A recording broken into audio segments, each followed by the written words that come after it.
We now move into actually the more academic part of the program. We will have a series of presentations, each about 30 minutes, from a variety of scholars, all relating to theological, historical, or canonical questions related to the lay engagement with the church around these issues. We'll have both presentations, two at this point, in order. Then we will have questions and answers for both speakers, hopefully a rather lengthy period of time. We'll go to about 12:15. I would note that there will be a light lunch provided. I have been told to keep lunch expectations low, so I should stress light lunch. But for our two speakers for this morning's session, first we will have Professor Christopher Ruddy of the School of Theology and Religious Studies here at Catholic University. He's a graduate of Yale, Harvard, and Notre Dame. He taught for an extended period of time at the University of St. Thomas in St. Paul, Minnesota, before joining the faculty here at the Catholic University of America. He is the author of Tested in Every Way, The Catholic Priesthood in Today's Church. Professor Ruddy. And there is a handout. You should have a handout. If you don't have a handout, please put your hand up, and you will get one in short order. Okay. Can everybody hear me with this? I prefer to stand when I talk. Professor Ruddy said this is going to be the more academic portion. I hope that doesn't mean that this is sleepy time for everybody. My students can tell you something about that. I'm grateful to President Garvey for his initiative in organizing this series of conferences, and to Professor Joe Capizzi and Steve Higgins and the staff of the Institute for Human Ecology in putting this all together. It takes a lot of work. Thank you. You'll also see that President Garvey has stolen my intro, which I'll have to take up with him. My parents celebrated their 50th wedding anniversary this past August. They are my heroes, not least for their selflessness and unfailing attentiveness to others. Early on in my marriage, I remember my mom, who's not a preachy person at all, saying, "The most important thing in marriage is trust." She didn't say romance or compatibility or even love. "Without trust," she continued, "you have nothing." In my 19 years of marriage, I've seen that borne out time and again. I know that my wife, Deborah, has my back, that she's always willing and acting for my good. I never have to worry that she's undermining me or even just pursuing some kind of personal agenda apart from me. That trust is the foundation on which our love has been built. If love is the greatest of gifts, as St. Paul reminded us this past Sunday, trust is the most necessary for any relationship. And trust, of course, is precisely what has been ruptured, violated so deeply by the sexual abuse crisis, which began or publicly reared its head in 1985 in the United States, emerged yet again in 1992 and 93, exploded radioactively in Boston in 2002, and almost unbelievably burst out again this past summer with the twin blows of the Pennsylvania grand jury report and the allegations that the now former Cardinal McCarrick had sexually abused both boys and seminarians.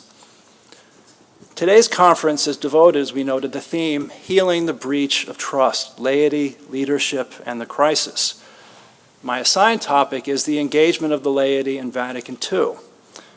My thesis is that the crisis of trust flows from the repeated failure on the part of numerous church leaders to be, among other things, honest, to be truthful. Lies, obfuscations, evasions, self-protective behavior, happy talk, and a lack of courage in truth-telling have undermined the trust that is essential for any effective exercise of authority. It is one thing to sin and to fail. It is another thing to cover up, hide, and avoid. Bishops, priests, deacons, and religious all have roles to play in healing that breach of trust. One of the things that has struck me most over the past few months, for instance, is the commitment of many priests, and especially newer bishops, to contribute to that reform. But today I'll focus on the contribution that the laity might make to healing that breach of trust in light of the teaching of Vatican II. I have no illusions that the laity are a silver bullet solution. Just like clergy and religious, the laity are sinners. We are prone to corruption, blindness, ambition, careerism, greed, lust, and the like. Conversely, and it's a sad fallout from this crisis that I even have to say this, neither are the clergy an evil, undifferentiated mass of evil. So many bishops, priests, and deacons are good, holy men. They are just as angry as the laity are at the sins and crimes of their brothers. But in a particular way, it is the laity's voice that needs to be heard anew today. I'll proceed in 3 steps. First, I'll speak briefly about the nature of this crisis. Second, I'll sketch the main themes of Vatican II's teaching on the laity and their mission in the Church. And third, in light of that vision, I'll indicate some ways forward for laity and clergy alike. The theme for this series of conference, Healing the Breach of Trust, Laity Leadership in the Crisis, raises the question, which crisis? If we don't answer that question correctly, our subsequent responses will fall short or be counterproductive and even harmful. So, which crisis? The crisis of the clerical sexual abuse of minors, the failure of bishops and other church leaders to respond rightly to that abuse? Is it a crisis caused by priestly celibacy, homosexuality, clericalism? Is it about sex abuse? Is it about power abuse? The abuse of prepubescent children? The abuse of postpubescent children? The abuse of vulnerable and subordinate adults? All of these aspects have their role to play. But in my judgment, what makes 2018 and 2019 different from even the events of 2002 has been the hornet's nest surrounding the former Cardinal Theodore McCarrick, something that Cardinal DiNardo alluded to.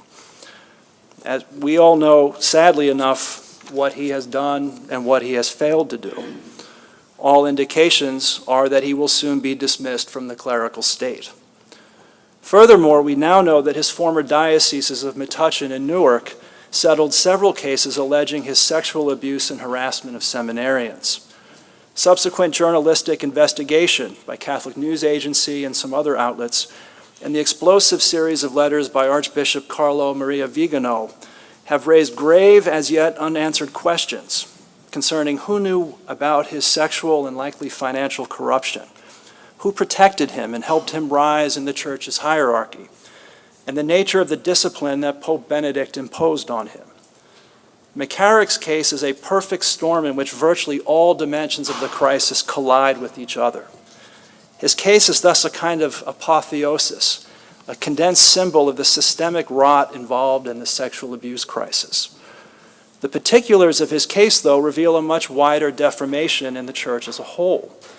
This is the crisis of trust. When truth is scarce or absent, some laity don't trust some clergy. Some clergy don't trust their bishops. Some bishops and the Pope don't seem to trust each other. How then can we move forward in such wrenching times?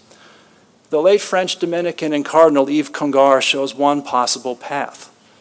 By any standard, Congar is the most significant ecclesiologist of the 20th century, and likely the greatest single theological influence on the documents of Vatican II. In 1950, he wrote what remains the definitive work on church reform, called True and False Reform in the Church. In that book, he speaks about 3 types of reform, 2 true and 1 false. The first type of reform is what he calls a reform of abuses. This type of true reform works in the realm of already given structures and practices. More pastoral than doctrinal, it seeks a more exacting observance of church discipline. Think of the Council of Trent mandating that bishops live in their dioceses and be present there during Holy Week. The second type of reform is what Congar calls doctrinal revolution. This false reform unacceptably calls into question some aspect of the Church's dogmatic, sacramental, and hierarchical nature. Congar sees Martin Luther as the classic example of such revolutionary reform, even if he's somewhat sympathetic to the concerns that motivated Luther's efforts. The third type of reform, I think, is the most important for our purposes here. It seeks what Congar calls a reform of a state of affairs. The French is état de choses, a mindset, a culture. This culture change, so to speak, is less specific than a reform of abuses. It instead seeks systemic reform and often calls for, in Congar's words, quote, new men and women who aren't prisoners of the system, end quote, who can question the system and find new ways forward. Most deeply, this reform involves a recentering on Christ and his paschal mystery. St. Francis of Assisi is Congar's exemplar of such reform. And I think it's no accident that St. Francis's efforts at reform began before the crucifix at San Damiano. Francis, rebuild my church, which, as you see, is falling into ruins. These are strong words from a strong-willed theologian and churchman in Congar. But I believe that this change of mindset is the most needed type of reform today when facing a crisis of trust. And I think that Vatican II offers a way forward for such ecclesial renewal. Vatican II did many things, of course, and at unprecedented length. But its teaching on the laity is marked both by its doctrinal content and its style. First, the council style. The Jesuit historian John O'Malley has noted that Vatican II adopted a largely epidictic style of rhetoric, which seeks not so much to be scholastic, to clarify concepts, as to heighten appreciation, to excite emulation of an ideal. It works by way of persuasion, not coercion. Vatican II, in O'Malley's view, is, quote, moved from the dialectic of winning an argument to the dialogue of finding common ground, end quote. This style or genre makes the conciliar documents inspiring in places, even poetic, but also sometimes ambiguous, sometimes deliberately so. There's something for just about everybody in those documents. O'Malley notes that this conciliar rhetoric of appreciation and ideals has a corresponding vocabulary. Absent, for better and worse, is the canonical and legislative language of preceding councils. What emerges instead are horizontal or equality words, brothers and sisters, collegiality, reciprocity words, partnership, collaboration, dialogue, humility words, pilgrim, servant, change or empowerment words, development, progress, participation, and interiority words, charism, conscience, holiness. This last word, holiness, leads to the heart of the matter. Although Vatican II is often known for its teaching on episcopal collegiality and papal primacy, on ecumenical and interreligious dialogue, on liturgy, to name only a few, O'Malley makes the striking observation that perhaps the most remarkable aspect of Lumen Gentium is its 5th chapter on the universal call to holiness in the Church.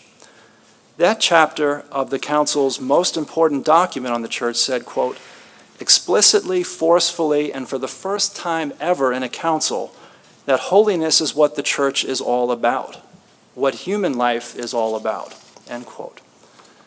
Moreover, the Council makes clear that all believers are called to the same standard of holiness. Listen to this line from Lumen Gentium, quote, it is evident to everyone that all the faithful of Christ, of whatever rank or status, are called to the fullness of the Christian life and to the perfection of charity, end quote. Vatican II's teaching on the laity unfolds from within that universal call to holiness and is one of the Council's signature achievements, in my view. Near the beginning of the 4th chapter, which is devoted to the laity, Lumen Gentium offers a definition of the laity. You'll see it on the back of the handout, the first quote on there, so I won't read it at length. But this definition or description of the laity highlights 4 dimensions. Baptism as the foundation of Christian life and equality, Christ's threefold office of priest, prophet, and king, the laity's participation in the mission of the church in the world, and 4th, secularity. Given that my colleague Mike Root will speak this afternoon about the laity's priestly and prophetic and kingly roles, I'll comment just briefly on the others. First, Lumen Gentium grounds lay identity in baptism. Baptism is what makes us Christi Fidelis, Christ's faithful ones. It makes us members of his body. Baptism is the foundational, most necessary sacrament of Christian life, and it creates an equal dignity among all the faithful, whatever their state in life. Second, the laity share in the mission of the whole Christian people in the church and in the world. According to the Council, the laity are appointed to this mission, quote, by the Lord himself, end quote, through the sacraments of baptism and confirmation. Mission is rooted sacramentally and intrinsically, not juridically and extrinsically. Third, the laity are distinctively characterized by their secularity, their worldly character and mission. Such secularity differs from secularism, which would banish God from the worldly or temporal realm. This secularity is the special vocation and distinctive task of the laity, to order all worldly and temporal goods to the kingdom of God. This secular vocation, according to Vatican II, is not a runner-up prize for those not called to, quote, the sacred. The Council's emphasis on the laity's distinctive secular mission, though, should not be used to effectively say, the laity take care of the world and the clergy take care of the church. It's not a rigid division of labor. From one perspective, the entire church, clergy and religious included, has a secular character and mission. Gaudium et Spes, paragraph 40. From another perspective, the laity have a rightful, necessary role to play in the church. Some exercise that role through direct ecclesial employment. People who work for chanceries, people who work for the bishops' conference, lay ecclesial ministers. Others do so through involvements in various church organizations and associations. Perhaps most directly pertinent, though, for our discussion today is Lumen Gentium's often overlooked section 37 on laity-clergy relationships. That section, I think, tends to be somewhat idealistic, and it can seem like a soft, frictionless, and ultimately impotent or unrealistic section. This is a perennial danger of the Council's consensual, conciliatory rhetoric. But that section sets an essential, indispensable tone for laity-clergy relationships. It says that the laity are called to make their needs and desires known to clergy with freedom and with confidence. The laity likewise have the right and even the duty to express their opinion on matters pertaining to the good of the church to their pastors. They are also called to obey their pastors, following the example of Christ's own obedience. The clergy, for their part, must respect the dignity of the laity in the church, even, quote, willingly using their prudent advice and confidently assigning offices to them in the service of the church, end quote. The clergy are also called to foster lay initiative and to respect the legitimate freedom of the laity in temporal matters. This familiar or familial relationship between laity and clergy strengthens the church for, quote, its mission for the life of the world, end quote. We see in this section all of O'Malley's vocabulary: equality words, reciprocity words, humility words, empowerment words, interiority words. I think it's striking that so much of what the Council said here was taken up almost verbatim into some parts of the Code of Canon Law, Canon 212 in particular. Vatican II's style, or rhetoric, and its content thus offer what Congar meant by a reform of a state of affairs, a reform of mindset and culture. They deliberately and repeatedly speak of the laity-clergy relationship in terms of equality, opportunity, openness, confidence, trust, boldness. And I hope that these are the principles that guide the third concluding section of my paper. What are the steps forward? Equality, but not sameness, is the essential point of departure here. A sense of inequality even a sometimes well-intentioned paternalist sense of trying to protect supposedly naive, innocent laity from scandal, fed the problem. It fostered a distance in which abusive clergy were more visible and real to church leaders than victims and survivors were. Writing in 2002, just a few months after the sex abuse crisis broke in Boston, the Notre Dame theologian John Cavadini noted the following. This is the second quote on the back of your handout. To this clerical culture, and especially its highest reaches, where the bishops and their closest priest associates reside, the laity and their concerns seem mostly invisible. How else can you explain the complaints of mothers and fathers that their serious worries about how their children were being treated were dismissed or evaded or given the runaround? There is no sense that these are our children, the church's children, but rather your children, those of the laity, whose duty is to listen and submit. In fact, the only way to explain this without invoking the deepest kind of active malice is by distance, end quote. That passage has stayed with me nearly 20 years. Some steps forward in this way are what Congar called reforms of abuses. My colleague, Sister Nancy Bauer, will delve more deeply this afternoon into the sort of canonical possibilities for lay engagement. So I'll offer only a few brief suggestions. Greater lay participation in parochial, diocesan, national, and international organisms of communication, review boards.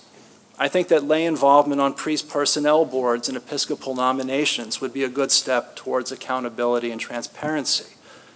And as it stands, there is little opportunity for laity to have structured input or feedback on the pastoral effectiveness of their priests. Likewise, advancement to the episcopate depends largely on the evaluation of priests by bishops.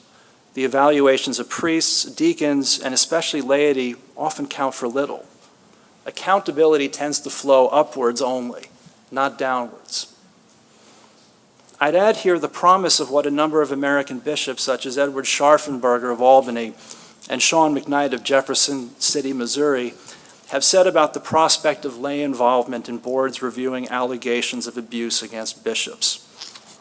I have on the flip side of the handout the entire text of a statement that Bishop Scharfenberger released, I think not accidentally, on the Feast of the Transfiguration, August 6, 2018. I'll read some parts from this. I think we have reached a point where bishops alone investigating bishops is not the answer. It is time for us, I believe, to call forth the talents and charisms of our lay faithful by virtue of their baptismal priesthood. What is needed now is an independent commission led by well-respected, faithful lay leaders who are beyond reproach. We bishops want to rise to this challenge, which may well be our last opportunity considering all that has happened. We must get this right. We need an investigation, and it must be timely, transparent, and credible. The more difficult and necessary steps, however, I think involve what Congar called a reform of a state of affairs or culture. This is where Cavadini's distance is most pernicious. First is what Yves Congar called the system, and what Ross Douthat of the New York Times just this past Sunday called, quote, the ransacked, decaying basilica that is American Catholicism, end quote. Strong words. What is this system? This is how we do things. That's just the way it is. What are you going to do? The shrugging of shoulders at careerism, corruption, duplicity, double lives. I've worked with the USCCB for 13 years on ecumenical matters, not on staff, but as a participant in dialogues. And I've attended several meetings and conferences organized by the Committee on Doctrine. With very few exceptions, the bishops were respectful, good listeners. They were eager to be helpful. They wanted to hear. I had no sense whatsoever that they regarded me or other lay people in the room as inferior or second rate. There was no clericalism in that sense. Sometimes, though, I did detect a sense of, we know how things work around here. In this view, laity can be seen as good, well-intentioned, generous, but somewhat naive about how things really work. I think that bishops sometimes sell laity short. The American layman and journalist Russell Shaw, who spent nearly 20 years as the communications director for the American bishops, has written that church leaders, quote, might be surprised at what fast learners the laity can be if given the chance, end quote.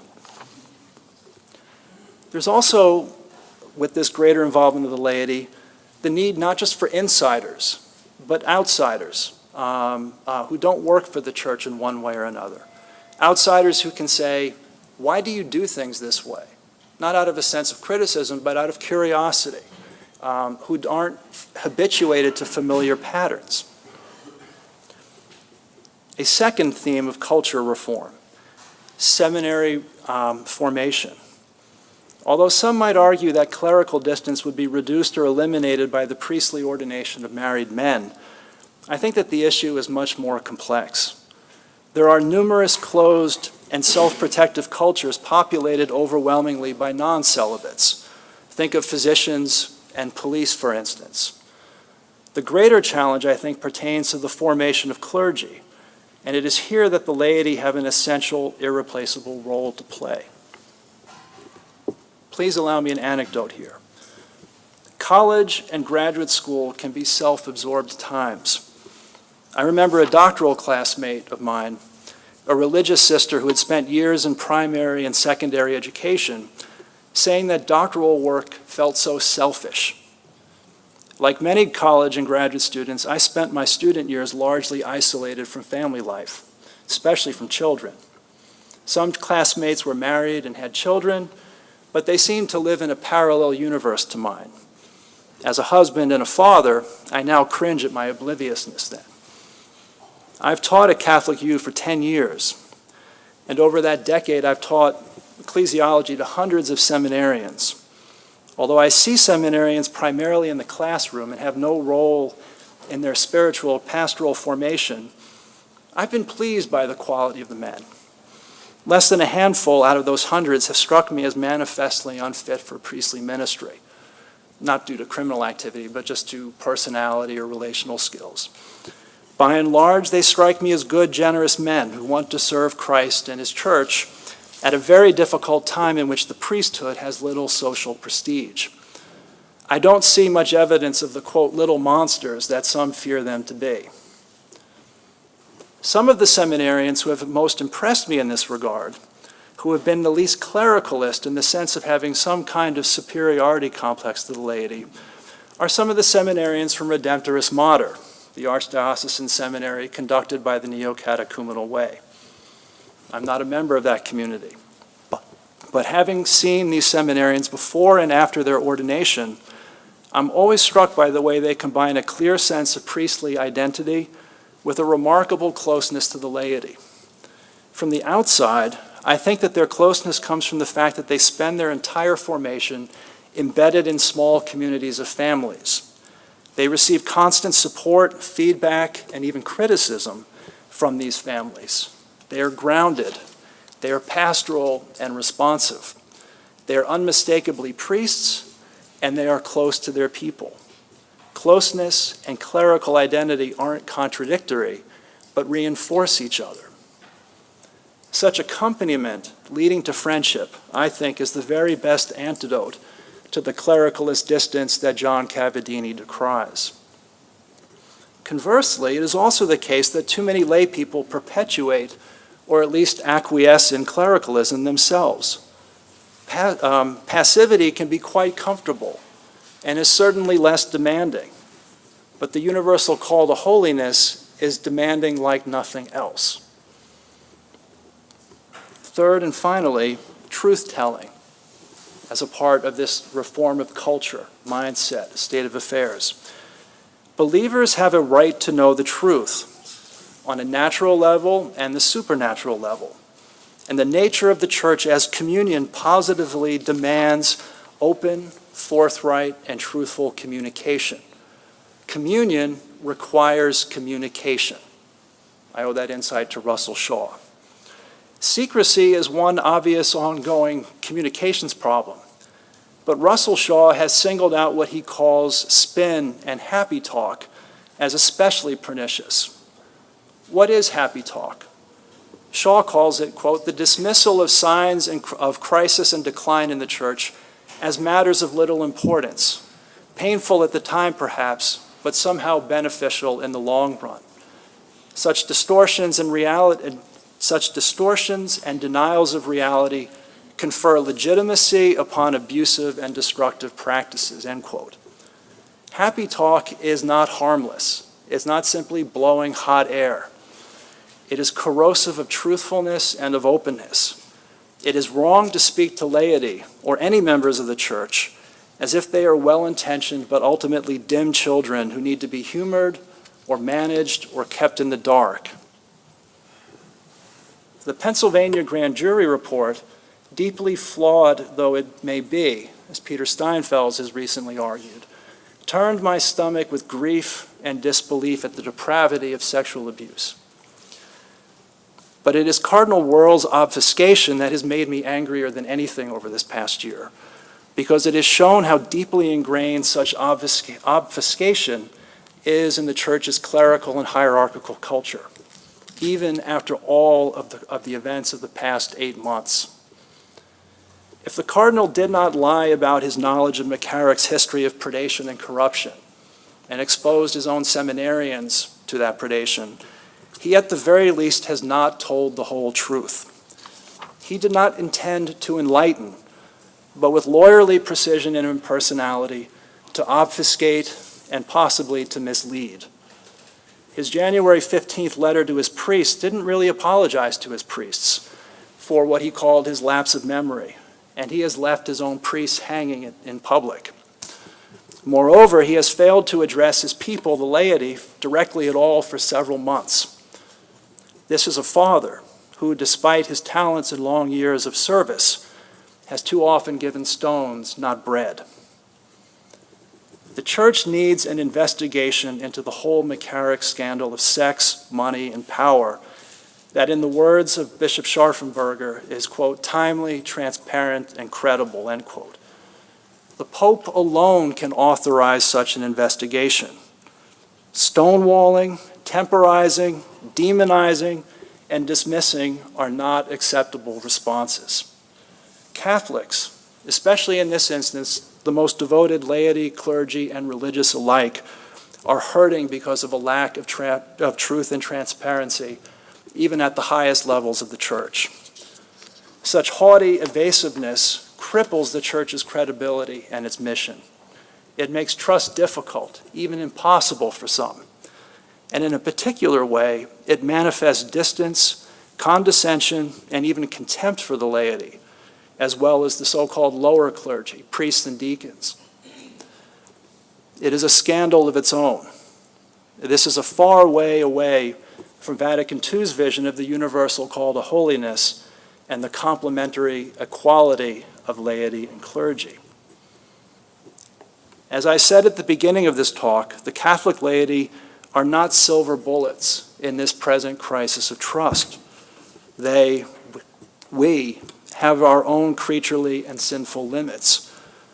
But Vatican II offers a promising vision of equality, communion, openness, and collaboration that calls out for fulfillment, especially in the present crisis. And ultimately, the best remedy to the crisis of trust in the church is the one given in the letter of James. Let your yes be yes, and your no be no, that you may not fall under condemnation. Thank you.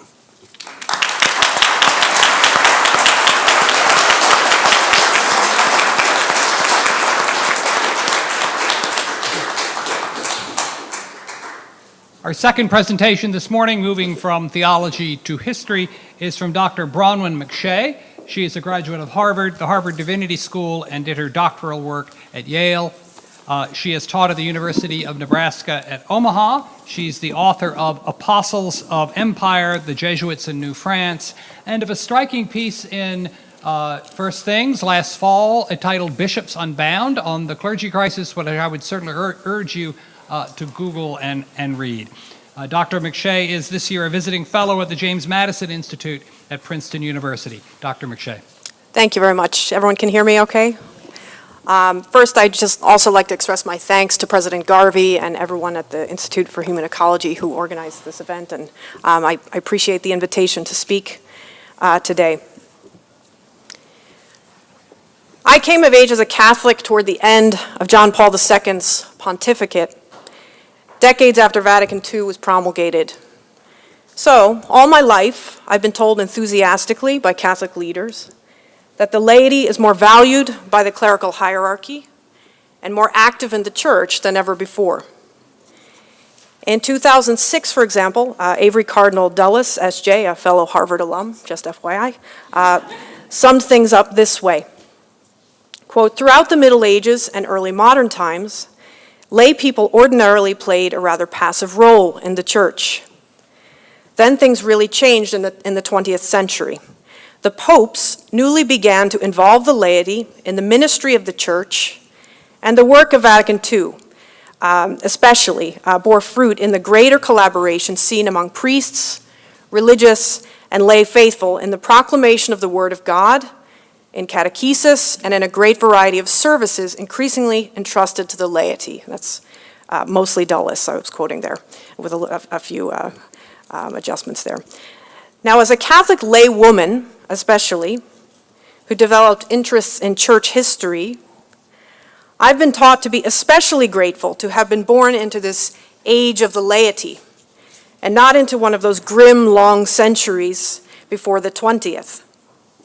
And indeed, I've been able to pursue a career after obtaining degrees in theological studies as well as history, teaching and writing on topics such as the history of the Jesuits, early modern Catholicism, and Christian missions across the globe, with friends in the priesthood and religious life cheering me on, like this is a very natural thing for a laywoman to do. But now the church that I love and have felt so at home in is engulfed in the crisis that brings us together today.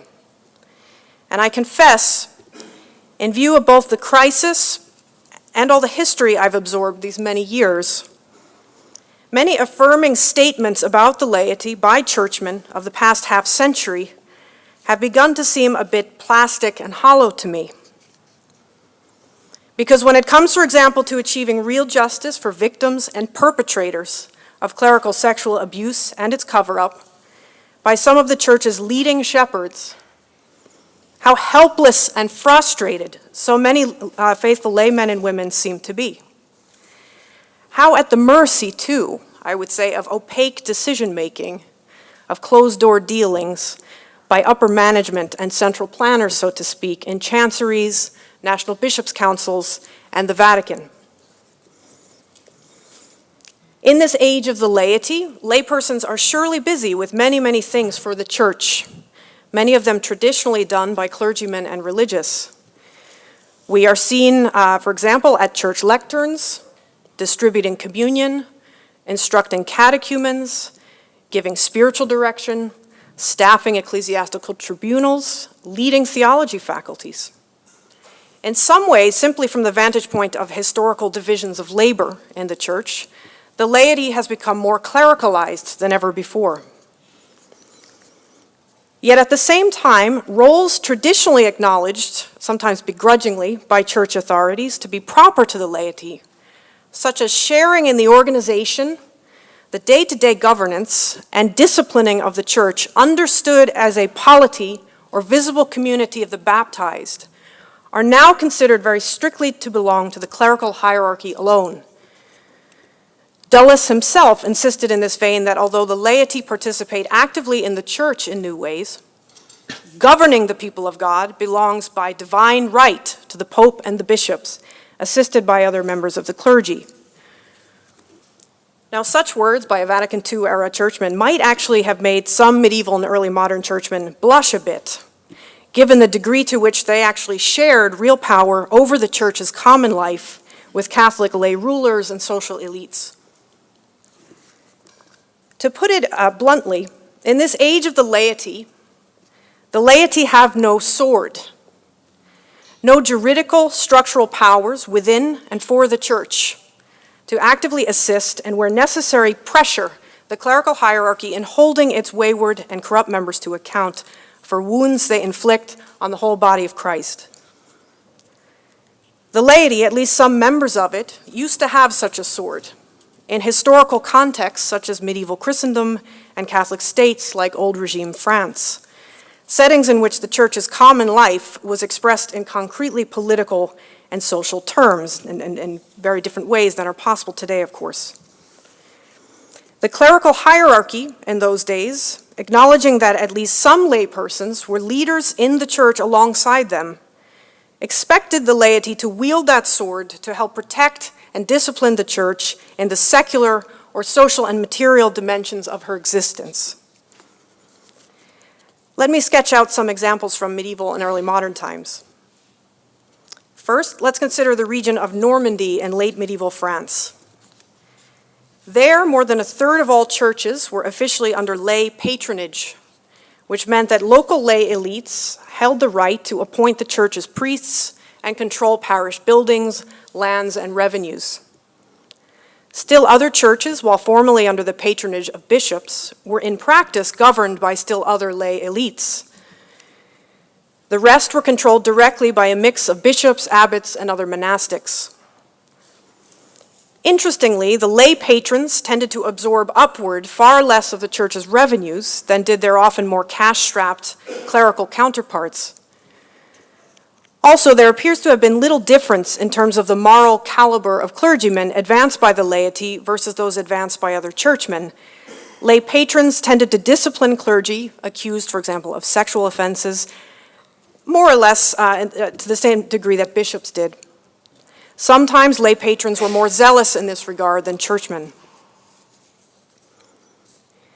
Fast forward to 16th century Italy.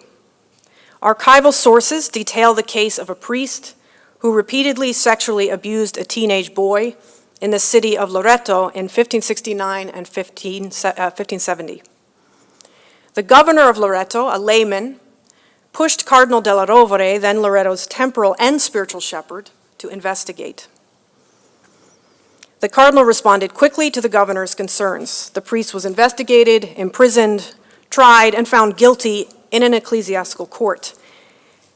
Then, within a few months, in keeping with a juridical norm of the church at the time, not always enforced, he was defrocked and handed over to secular lay Catholic authorities who executed justice swiftly in the form of decapitation.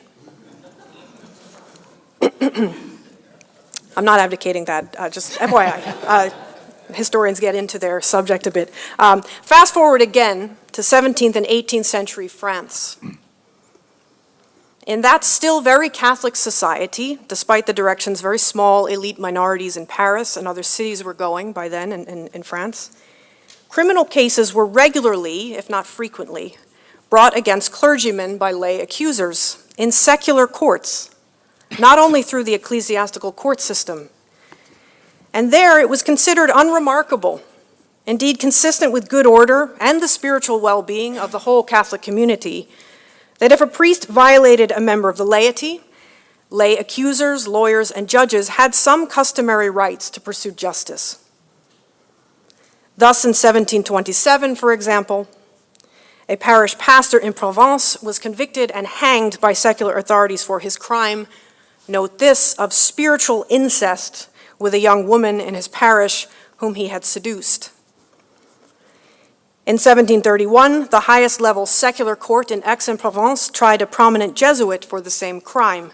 I believe the Jesuits slipped away, as they sometimes do.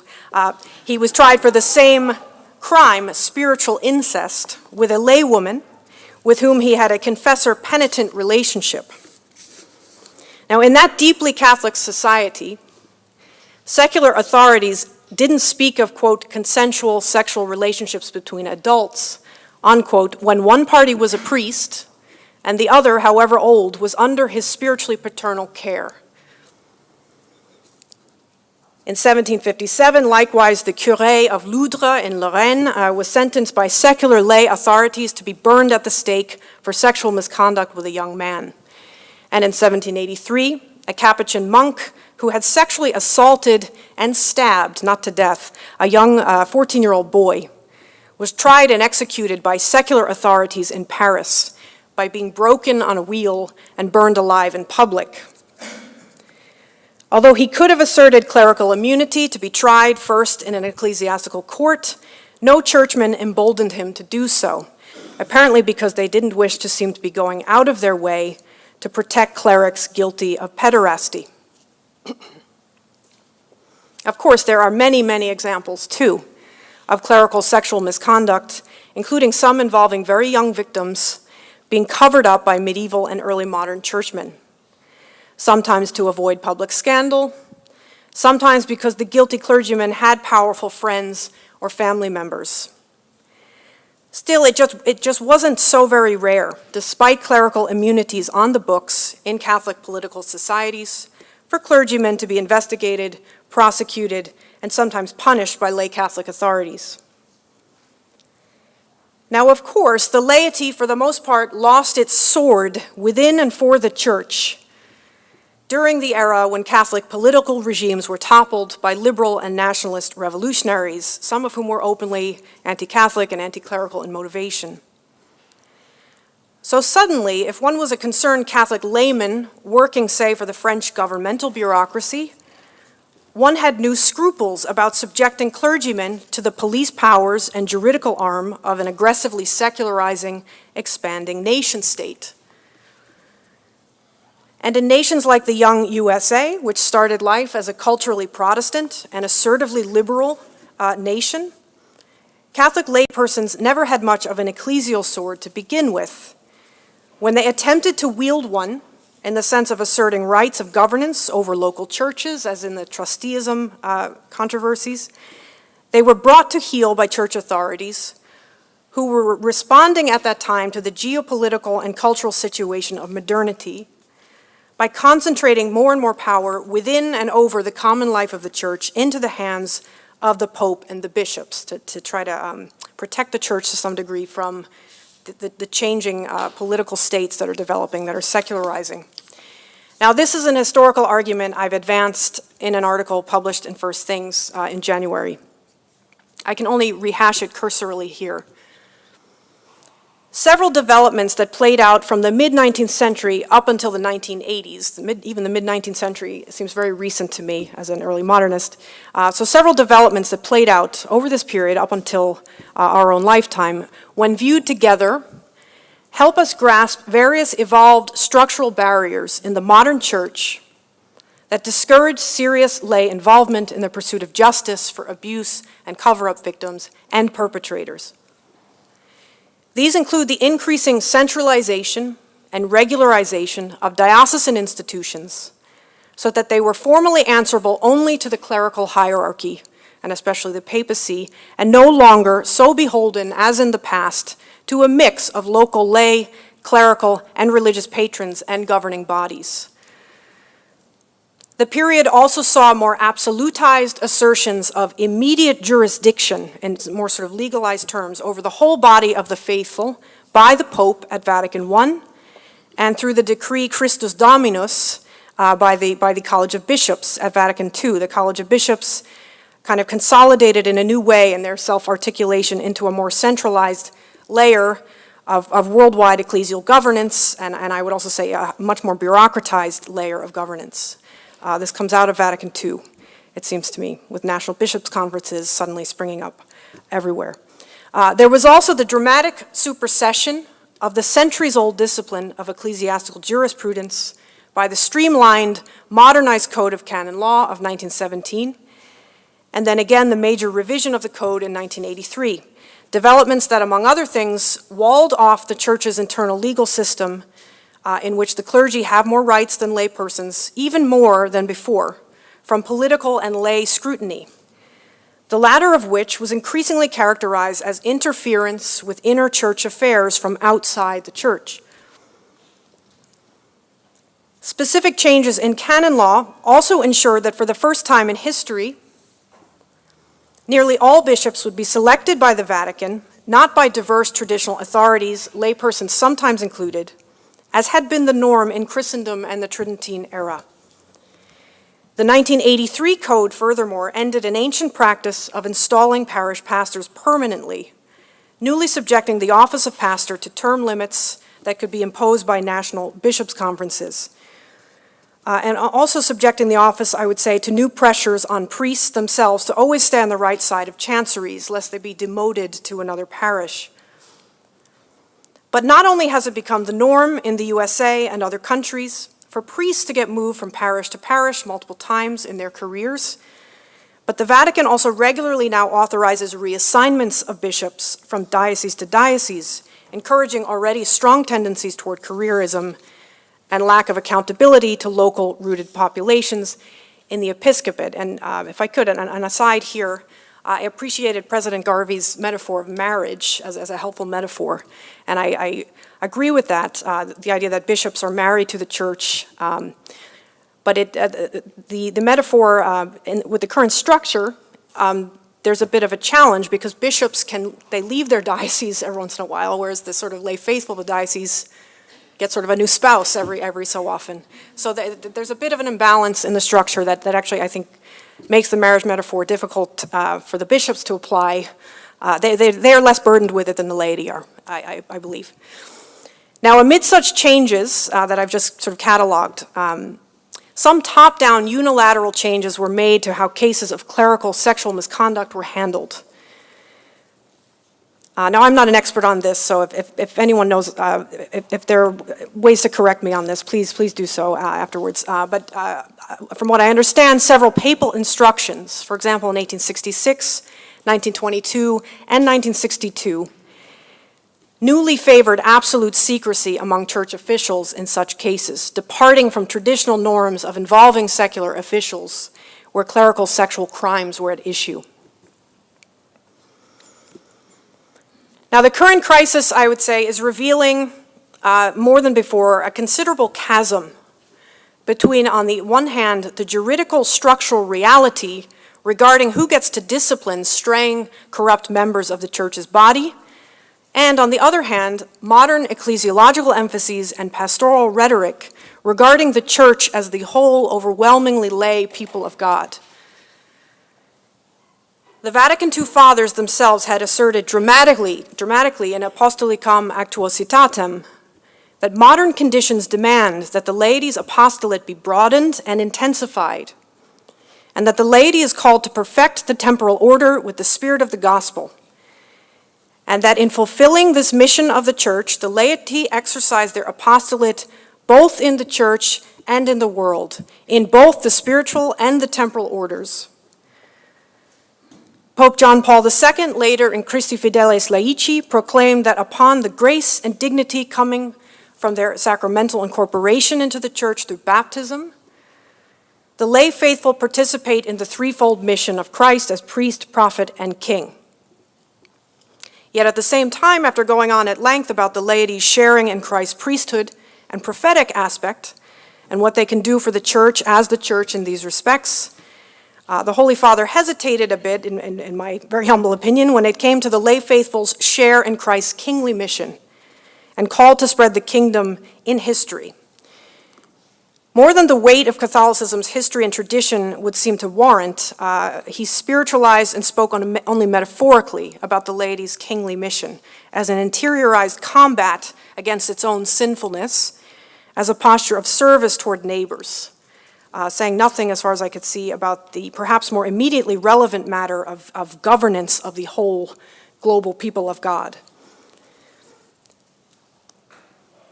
Now, in spite of so much eloquence devoted to the laity and the whole people of God, especially since Vatican II, there is an odd silence in modern Catholic magisterial statements with respect to the laity's traditional, historically rooted rights and duties to help govern and discipline the church body in its simultaneously temporal and ecclesial sphere of existence, temporal and spiritual spheres.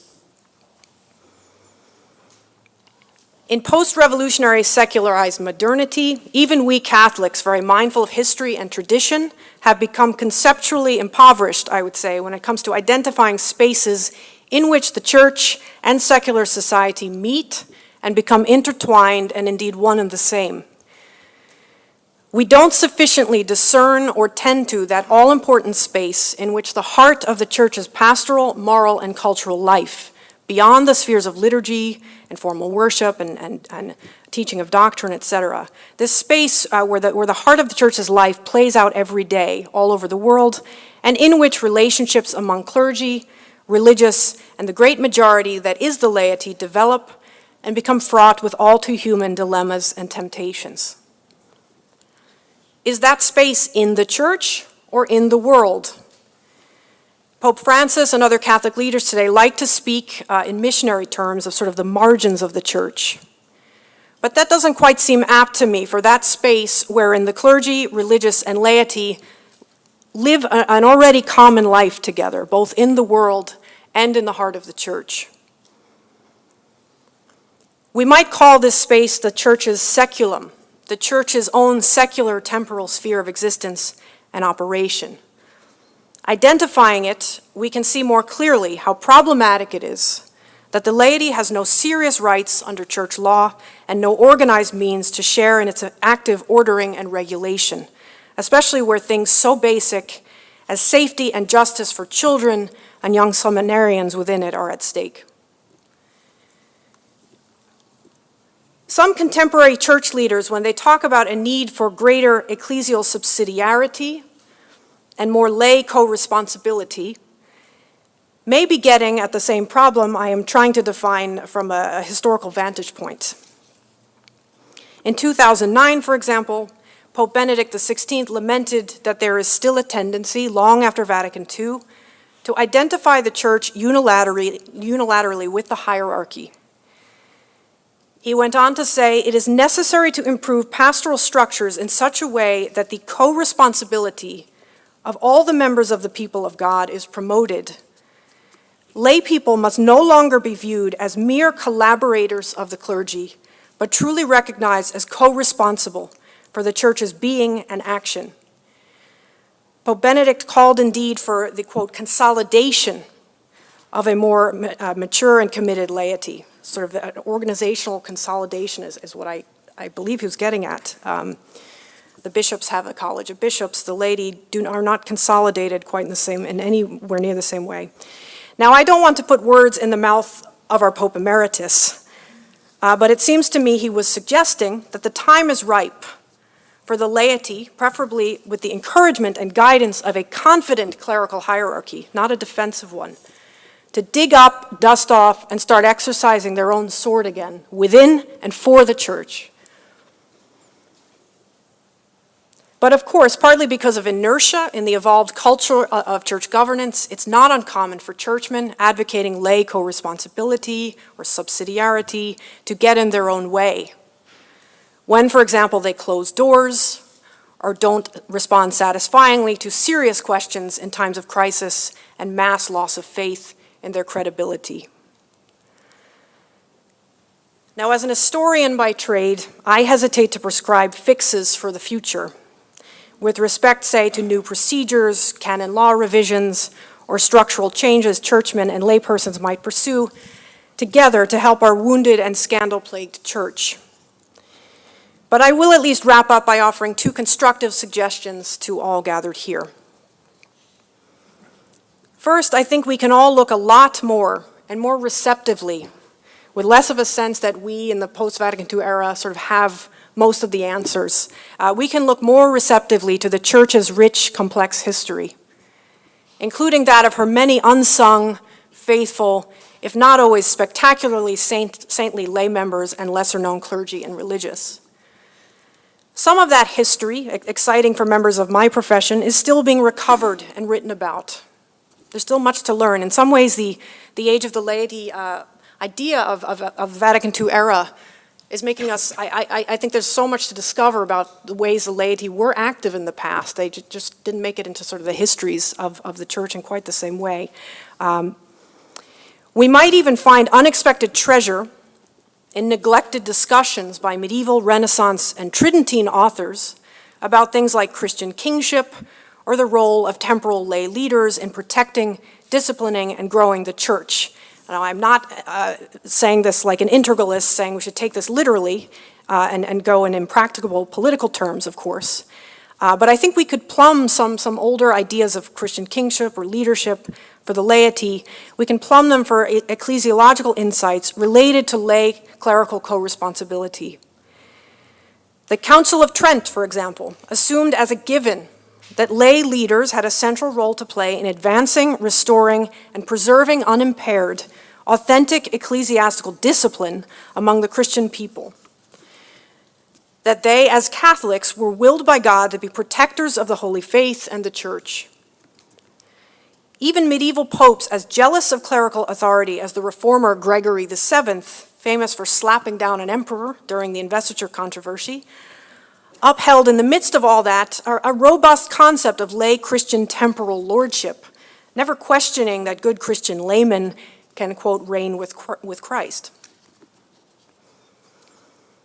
Also, in the examples I offered earlier of medieval and early modern laypersons helping to discipline wayward clergy, a key principle at work was that secular authorities in Catholic polities were understood not simply to be merely political officials, acting somehow external to or separate from the church per se.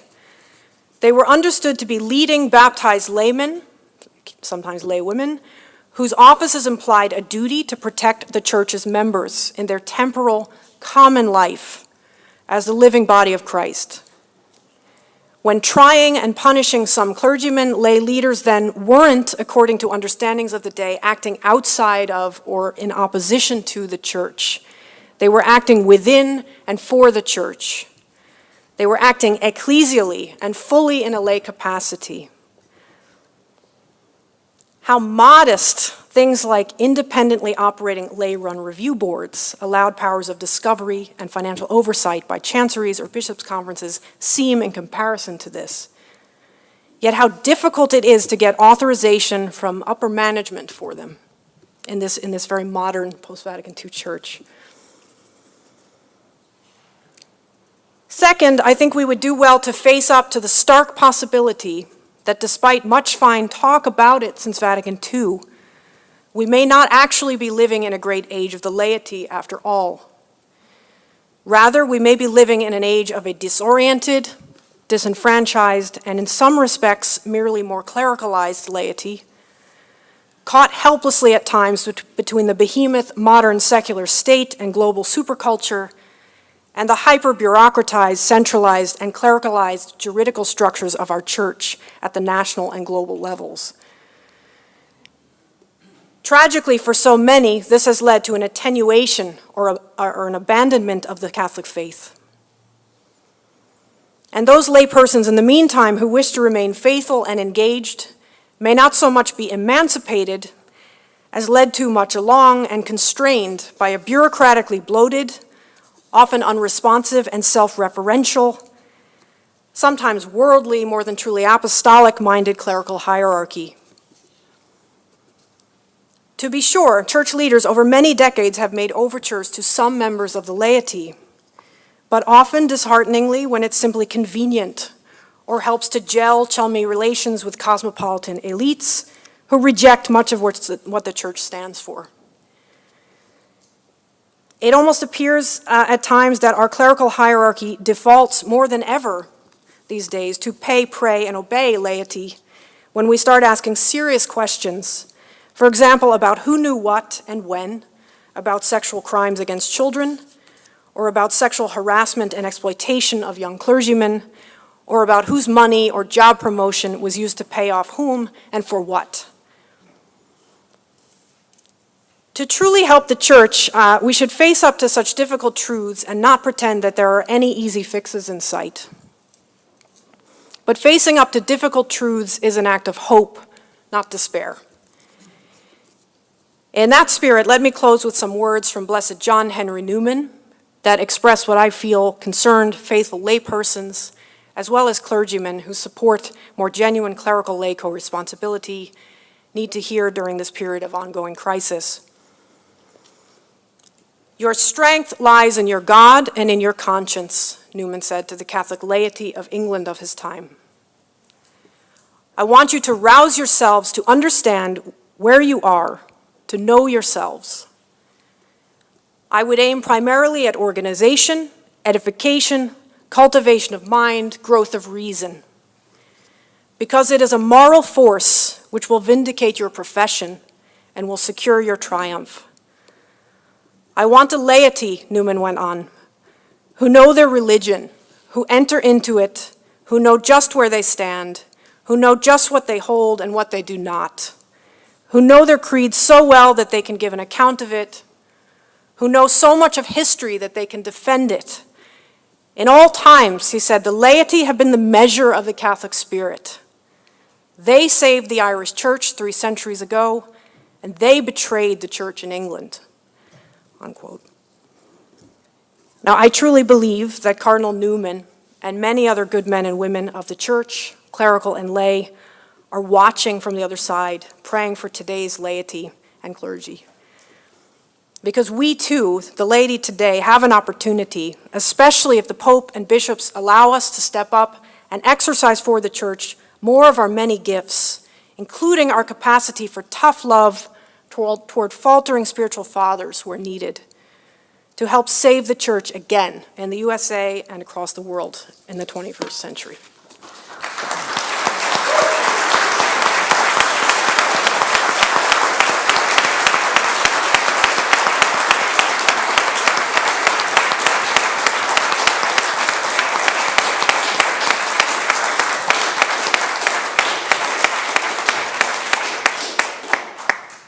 We again have about 20 minutes for questions and conversation. I will again start with a couple of questions here and then see if we have any from online. So, questions, and again, a microphone will be brought to you. Yes, over here.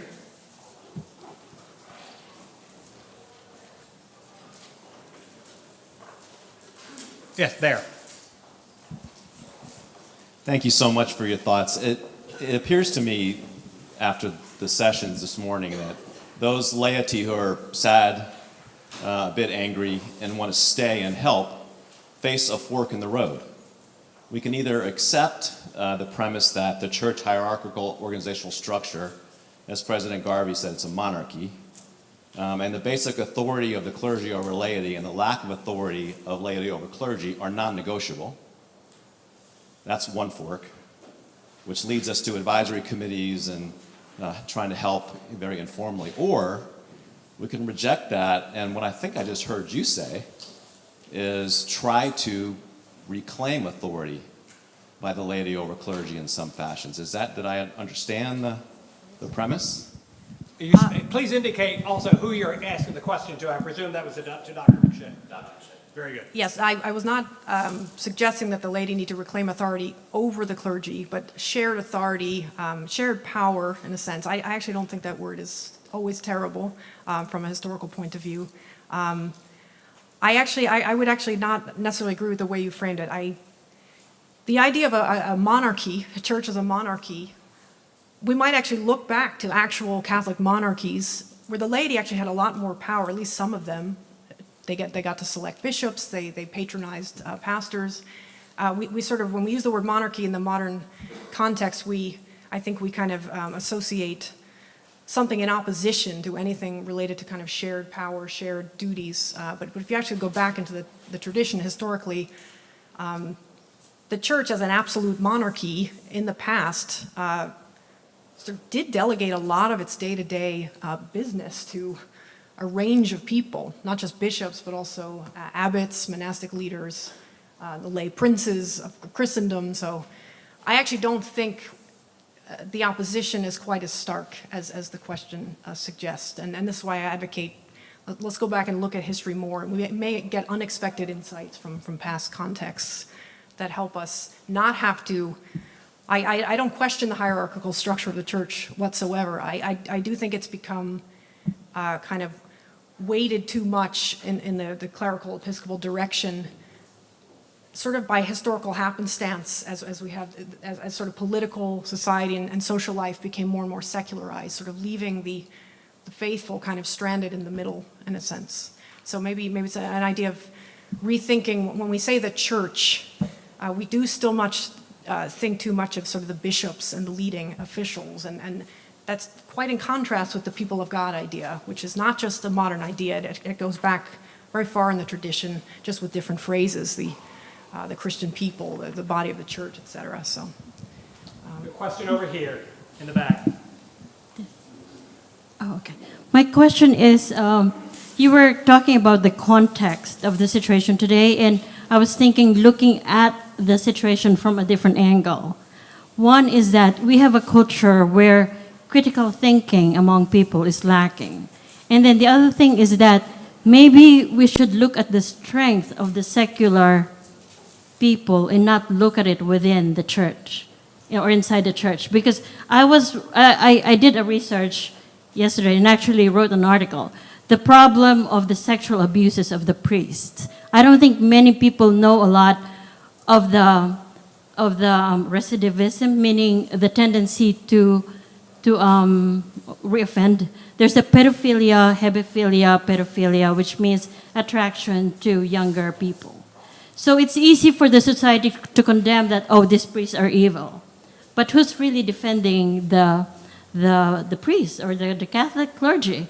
So what I'm thinking is that the secular people need to find their own strength. If their strength is psychological strength, if their strength is in the media, if their strength is in making political decisions, then they should focus on that instead of usually blaming the Catholic Church for its lacking or for its shortcomings or for its negligence. And then once it operates from strength from both sides, then it can collaborate or it can cooperate or it can work on better together. That's the question. Or do you just want to give a reaction? Thank you. Here, do you have a reaction to that? I mean, I generally agree. As my remarks implied, I do believe the strengths of. I was thinking of the secular dimension of the church's life, not necessarily secular in the sense of outside the church. I think the problem is that there needs to be ways for them to actually help the church and to exercise their gifts. And so some of these structural issues, I think, it's not blaming the church, it's trying to point out and diagnose something that maybe needs to be dealt with. So, and I think that's all I have to say, I guess. Dr. Ruddy, you want to say something to that? I get worried when I hear sort of, I get worried when I hear sort of us against them arguments in terms of the church with this. I think the sense of the church as communion doesn't mean that there's no conflict in the church, but I do think there's a problem when we start trying to sort of get power over each other, assert each other in this sense. I say this as a lay person, and what I mean by that is that it winds up in a competitive situation that people are squabbling for turf. I also have questions about, in this sense, about I think you might say about the role of the secular, the laity, in terms of church governance with this, is that we see from another angle. We see in China right now and other places. We see the potential dangers of the church giving over the control to name its own bishops in the face of very hostile regimes. And so I would be a little bit concerned about anything that would delegate to civil authorities any sort of say over the nomination of bishops with that.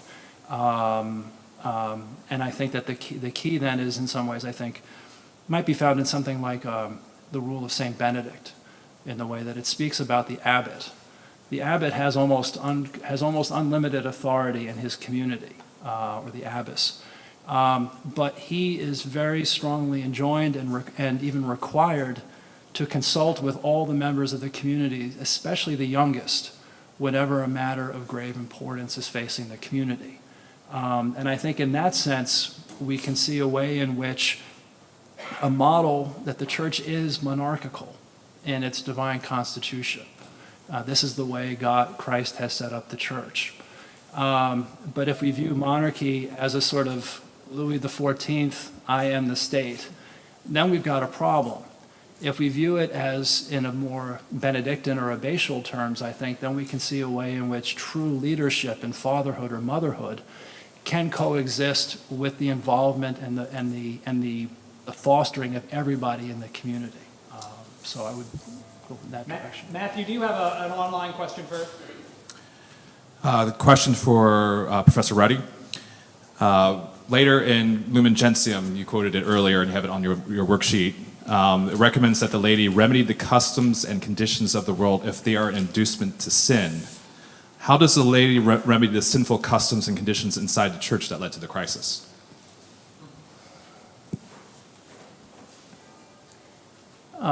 First, personally, you have to ask yourself how faithful are you? Are you seeking the Lord? Are you praying? Are you fasting? Are you serving? Are you loving? The bread and butter. Then I think, then it goes alongside that and not in competition. I think just speaking forthrightly.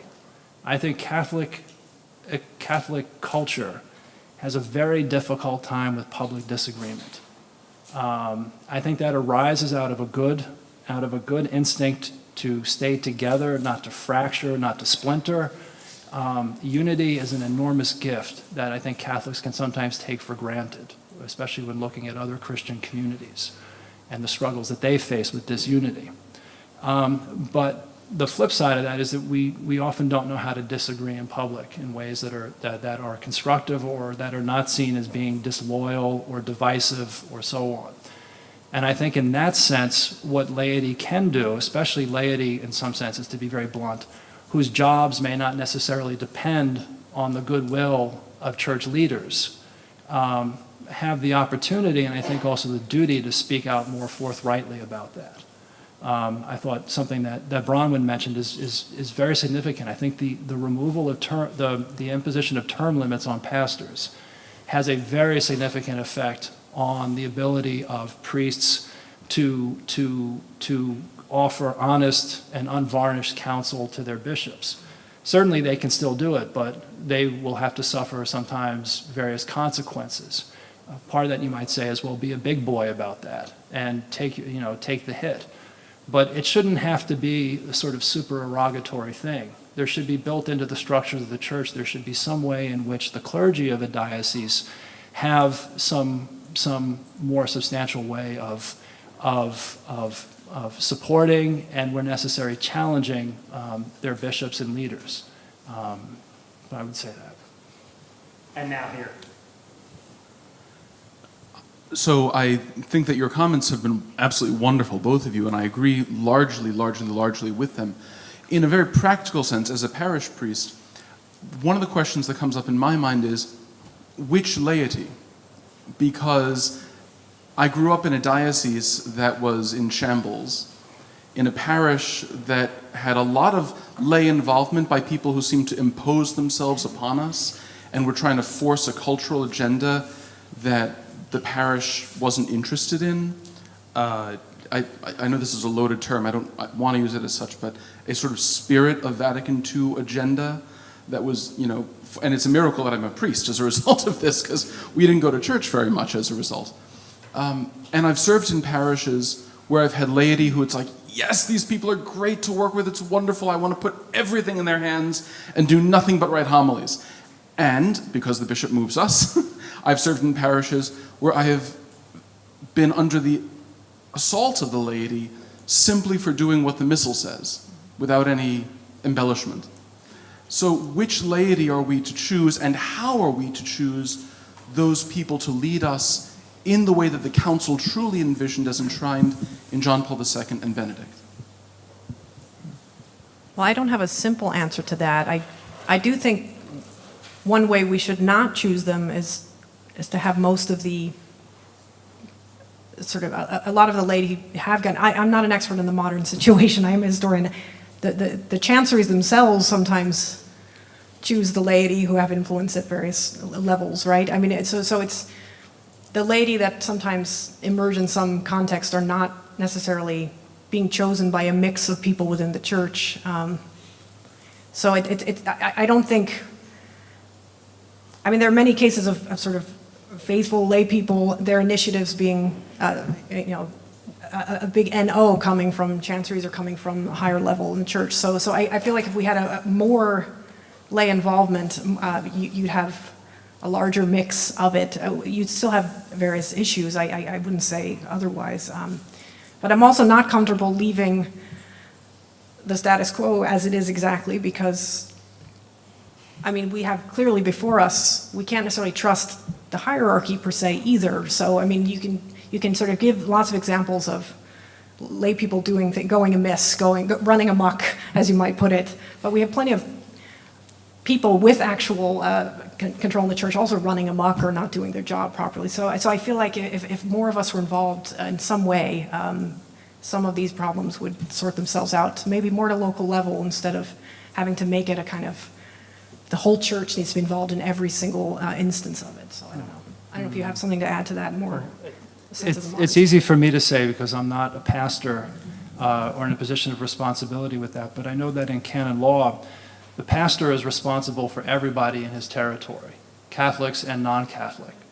Obviously, his relationship to the different people in his territory will be different. But my instinct in that sense is to say, you don't get to choose your laity. You have to work with what you have.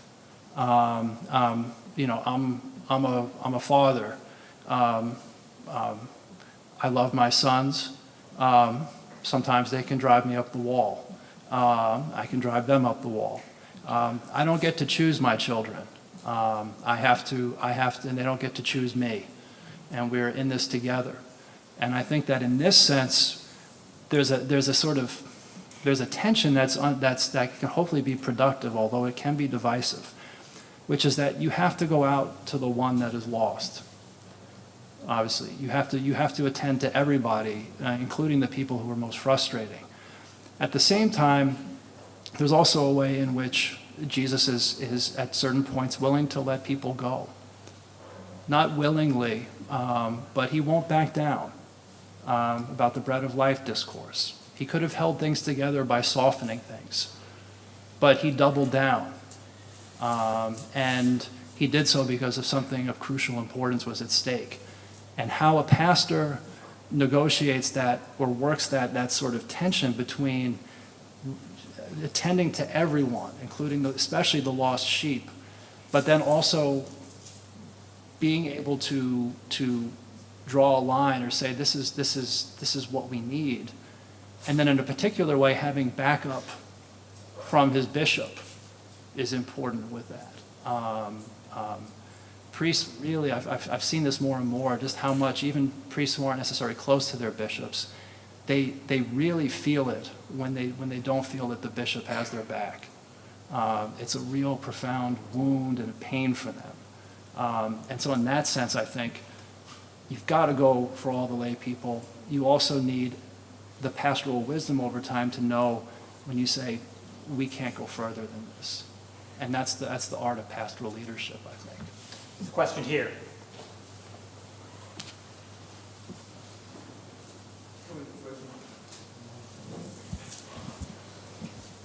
Oh, okay. I feel a little bit like Alice in Wonderland because I'm mystified by the apparent response of the hierarchy to the problem. They're saying, "Oh my gosh, we got a problem." This is at least the fifth time this has gone around where we know we have a problem, and they should have dealt with it before. The cardinal said that he had gotten 1,000 letters, I thought he said, and I'd be willing to bet that a lot of those letters dealt with these problems as well as many other problems that the church is having. I'm kind of opposed to bureaucratic responses to this because I used to run committees for a living, and committees are difficult to deal with, and I would be willing to bet that the church has gotten suggestions in all these letters that they have received about what needs to be done. We also have a lot of publications that have come out talking about problems in the church. I don't know, 16, 18 years ago, there was a book put out called Goodbye, Good Men. And it talked about the problem of homosexuality in seminaries. And little aside, I wrote a letter to Cardinal McCarrick advising him to read this book. I bet he got a good laugh out of that. I also get regularly the Cardinal Newman Society newsletter. They have been talking for at least 15 years about the problems in Catholic universities, where Catholic universities have become, not this university, but Catholic universities generally have become very secular. I also get a magazine called the New Oxford Review, and they have been talking for 20 years about the problems of the church. And I cannot imagine anybody in the hierarchy saying, why didn't somebody tell me about this? We've known about these problems for a long time. I don't know why they haven't solved them. Maybe they are unsolvable. Can you, Chris first and then Dr. McShea? Just briefly, I think the reason I haven't spoken to the president or other people in administration here at Catholic U, but I don't think we would be having this conference if it hadn't been for Archbishop McCarrick. I thought that Cardinal DiNardo's comments about the mail that he received are on the money. I think that's the new element right now. And I think that this time around, the issue is not so directly the sexual abuse of minors, although that remains an ongoing gaping wound. But it's just the extent, as I said. I'm a church insider. I work for the church. I teach theology here. I have a canonical mission and so forth. The stuff surrounding Archbishop McCarrick has been, as I said, by far the most deflating. I mean, I knew that this stuff happened. I'd heard the rumors about him, over 10 years ago, actually 15 years ago. But then actually to see it come out and to see what followed from that, I think it's just, we're in a new stage right now. And that's the new dimension, I think. Yeah, I would just add, Christopher, I appreciated what you said before, but sometimes working with the bishops, sometimes the lay people felt like they were being told, oh, well, we really know how things work, so, let us, so that message comes out clearly when it's convenient. We also have churchmen they're incredibly well-educated, worldly men. They've seen a lot of the world. They have great degrees from pontifical universities and other universities. So when I see statements that sort of have this quality like, gee whiz, there's a problem, I didn't realize this, it tends to ring a little false with me. So that's all I can say to that. So. Let us thank our speakers.